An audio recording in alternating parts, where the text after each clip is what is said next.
viaje fascinante por la historia nos acercamos a un personaje. Hablamos de Víctor Kempler.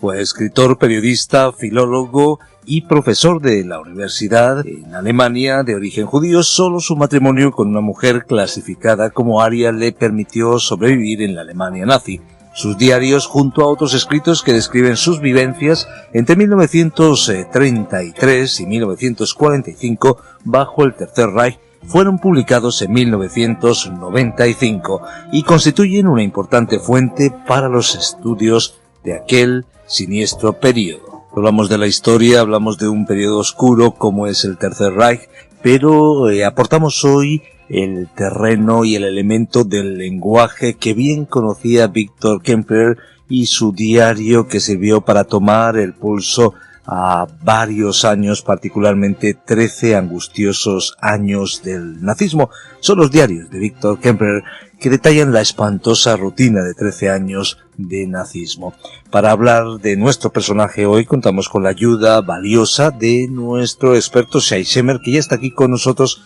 ¿Qué tal, Shai? ¿Cómo estás? Bien hallado, muchas gracias. Hablamos de un profesor de universidad, hablamos de alguien notable que pudo de alguna forma ser testigo, aún con su origen judío y no desde el campo de concentración, pudo ser testigo de cómo se controlaba el poder, se manipulaba, pero no solamente con la fuerza, sino con la palabra, con el gesto, con el mensaje y sobre todo con el lenguaje. Así es, tenemos que hablar de un personaje que viene primeramente de una formación o de un entorno rabínico muy típico en muchas familias judías de la época, que se van emancipando después de la famosa toma de la Bastilla y la Revolución Francesa y la Declaración de Derechos Ciudadanos. Comienza un cambio en el mundo judío, salen de pequeña aldea, muchos de ellos, de los guetos, y comienzan en forma inusual, sin tener que convertirse al catolicismo, a ingresar en las universidades públicas y también privadas, aunque para conseguir puestos de alto nivel en muchos lugares les obligaban a cambiar su religión y su apellido también, pero eran ya temas más extraoficiales, digamos, en ese hálito de libertad que se vivía. Y Kempler no solamente rompe el cerco de su vida familiar reposada en las tradiciones de Israel, sino que junto con una gran cantidad de judíos que entran en el mundo intelectual en forma vertiginosa, él es uno de ellos, y no solamente se convierte en un excelente filólogo y en un excelente redactor, comentarista, periodista, sino que también va a un casamiento mixto. Es decir, ¿qué se llama casamiento mixto? De casarse con una mujer alemana no judía, una pianista, que eso también no era solamente escandaloso, era un poco escandaloso, pero iba con los vientos de la época. Es decir, había una ya libertad muy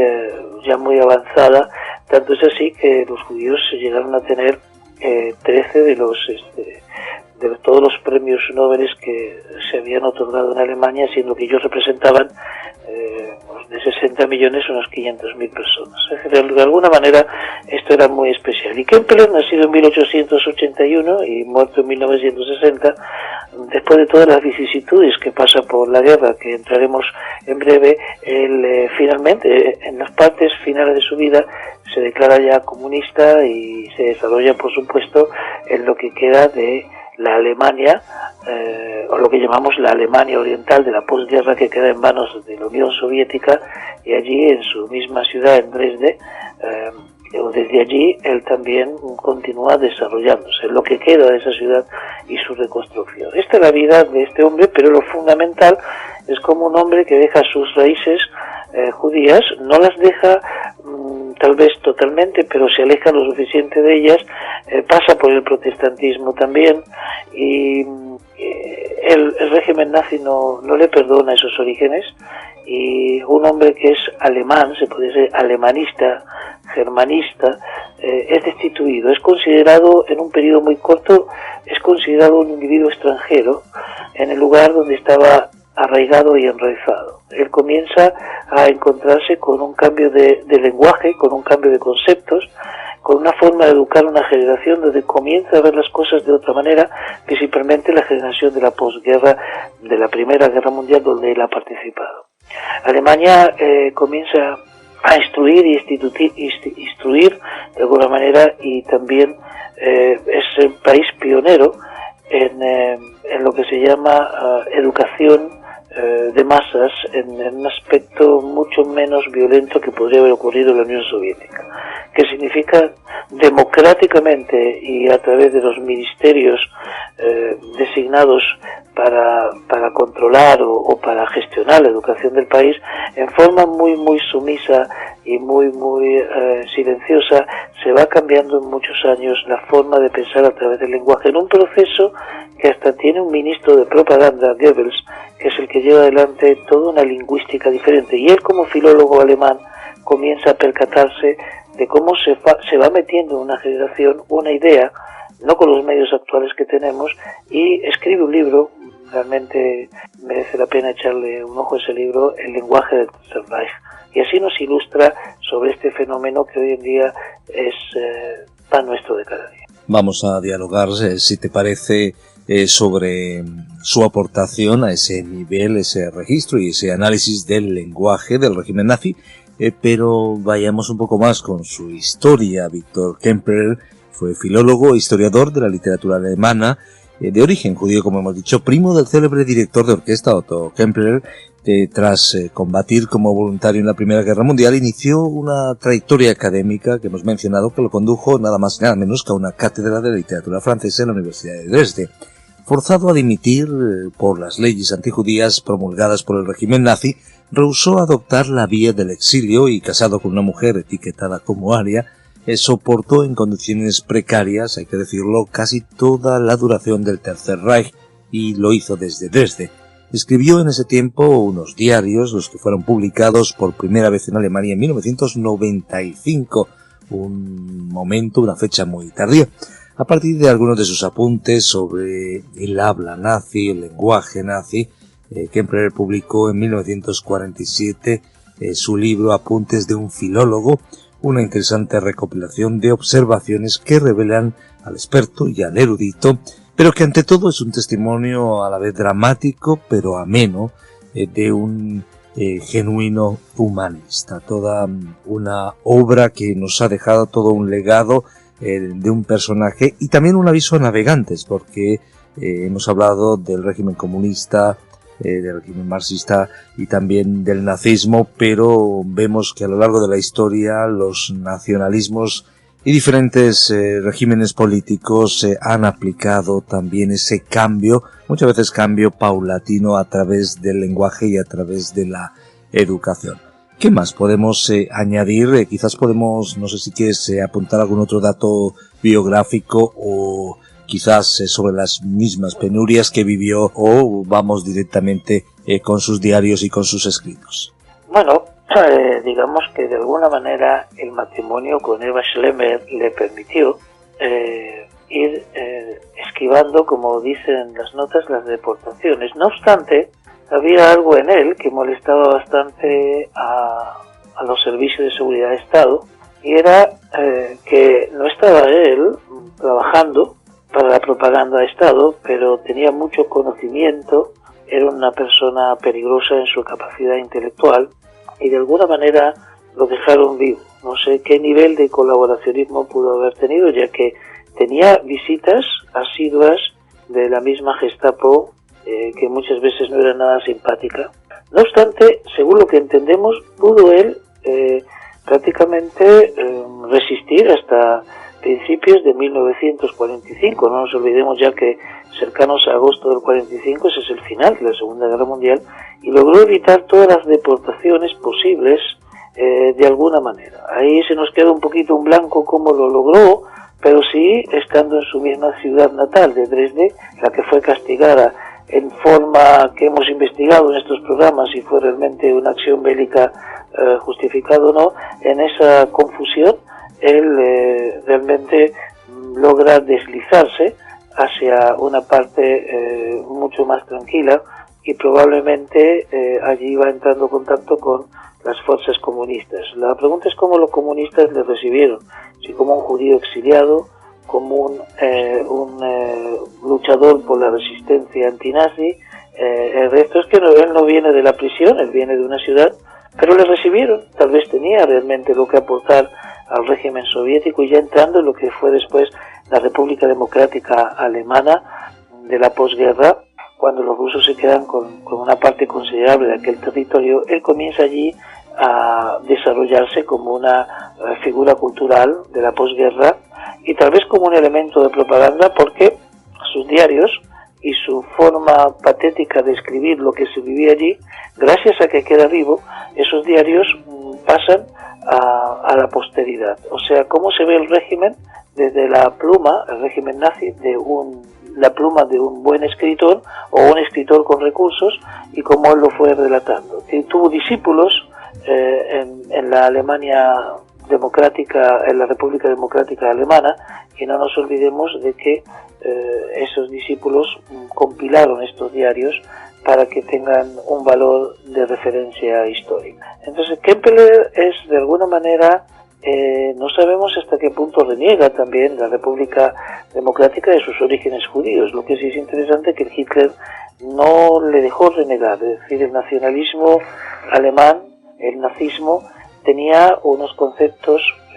muy determinados con respecto a los orígenes, las raíces, la condición de ario, y eso lo tenían que respaldar científicamente, políticamente y filológicamente. Es aquí que él, elaborando todos estos conceptos, compila un libro que se llama La lengua del Tercer Reich. Y no es un libro que habla solo de la propaganda de los discursos, no, sino que es, según Kempler, y concuerdo con eso, indudablemente no solamente específicamente con el Tercer Reich, la forma que tuvieron de instrumentar el lenguaje les permitió instalar conceptos o raíces muy firmes, podemos decir raíces de exterminio, en gran cantidad de pueblo, en masas, y fue el lenguaje como palabras en general aisladas o expresiones que, repetidas en una infinita cantidad de veces, por llamarlo así, comienzan a formar una estructura poderosa de conducta social que no tiene prácticamente forma de ser rebatida. Sin embargo, no lo han hecho, como dije al principio del programa, de una forma en un principio absoluta, sino con mucha sutileza que iba increciendo cada vez y cada vez. Y es interesante que fue realmente el sello de aquella época. Víctor Kempler, que fue filólogo y también se convierte en historiador, porque estudió historia y demás, este hombre comenzó a analizar no solamente el lenguaje, sino también las consecuencias de una mentira que se repite tantas veces desde las cúspides de los gobiernos, que tienen los aparatos de propaganda en sus manos, cómo comienza a ser parte inseparable del pensamiento de una generación completa, que fue prácticamente a un suicidio bélico, y cuando se dio cuenta de esto ya era bastante tarde. Bastante tarde, sin duda. Hablamos de Víctor Kempler, que fue un testigo privilegiado del Holocausto, no desde los campos de concentración, sino desde la retaguardia de Dresde, donde vivía y dio clases entre 1920 y 1935. Periodista en sus inicios, Kempler avanzaría desde su cátedra y después desde ese anonimato o desde esa labor silenciada y silenciosa. Porque hablamos de esos diarios que tardarían muchos años en ver la luz, diarios que, como algunos y el mismo Kempler admitía, le ponían en peligro mortal. Kempler sabía que ponía en riesgo a su mujer y a los muchos conocidos y amigos que citaba con su letra rápida y picuda. La verdad es que algunos autores como Marcel Reich-Ranicki calificaron la obra como grandiosa y añadieron que si la Gestapo hubiera hallado las páginas secretas de Kempler, miles de personas habrían sido enviadas a los campos de concentración. Por un lado hablamos de esa aportación más erudita sobre el lenguaje, pero por otro lado hablamos de esos diarios que nos dan mucha información y que, bueno, de alguna manera en el secreto pudo él trazar día a día, pero que le ponía en serio peligro. Sí, escribe en uno de sus comentarios, pero cuanto más arreciaba la represión, más se comprometía Kempler, y escribe en sus comentarios: ayer y hoy todo el día he estado muy hundido, peligro de muerte cada vez más angustioso, estrangulamiento cada vez mayor, atroz inseguridad. Ahora, avanzada la tarde, estoy más tranquilo. Es decir, iba relatando en su diario personal, al estilo de, sin hacer comparaciones, del diario de Ana Frank, un diario vivir, una convivencia con lo clandestino y con las sombras de esa clandestinidad. Indudablemente que como hombre pensante, en términos, hablamos de pensamiento profundo, filosófico, filológico, él de alguna manera utilizaba la metáfora para poder expresar tanto dolor, y esa metáfora realmente le permitía a él tener una especie de bálsamo, ya que dentro de esa metáfora le agregaba color a lo que no tenía color. Es interesante cuando él habla para mantenerse cuerdo en esta situación y que su lenguaje no sea presa de la misma depresión. Víctor Klemperer comienza a expresar que el régimen nazi realmente hasta el último momento desvirtúa ideas y sin embargo logró convertir positivamente cosas que tenían connotaciones negativas, como el fanatismo, como el patriotismo, como pertenecer a una organización militar. No lo hacía en forma nuevamente compulsiva, sí lo hacía también, sino que cuando las cosas se tornaban críticas y se utilizaban palabras que daban al proceso cierto relativismo. Por eso se exhortaba desde los mecanismos de Estado a hablar de una manera que permita ver la realidad diferente. Pero Kempler, que la vivía diariamente en su miseria, él comprendía cómo el lenguaje nos puede llevar también a una situación de miseria si lo utilizamos para desvirtuar una realidad que se nos viene encima y ya no podemos detenerla. Es interesante porque en este caso Kempler alerta de este peligro, y este peligro está presente a lo largo de la historia, pero mejor que los nazis nadie lo hizo en su momento. Tenemos que entender que también de la Unión Soviética el concepto de imperialismo era un concepto absolutamente, para muchas generaciones, algo tremendo, era un fantasma que venía, sí, tenía sus connotaciones negativas, pero todo lo tenía, la culpa la tenía el imperialismo, y la solución era lo que proponía el otro bando. Este manejo del lenguaje, que es el manejo de masas, fue en manos de los nazis uno de los instrumentos más eficaces y el comienzo de una manera realmente de instrumentarlo. Es decir, comienza a haber una atención de los gobiernos de la manipulación de cada término que dé pie a la lectura entre líneas, principalmente cuando se quiere decir algo solapado. Así que es interesante que Kempler sobrevive, pero no es un gran conocido, ya que no se exhibe en Occidente como un sobreviviente, sino que termina sus días del lado de la Unión Soviética. Es decir, es desde allí que nosotros recibimos su imagen, pero no importa el aspecto que tardíamente es rescatada y ya llega a Occidente sus riquezas, y sirve también como un documento histórico que nos aporta más hasta dónde puede llegar, o nos ilustra más hasta dónde puede llegar el salvajismo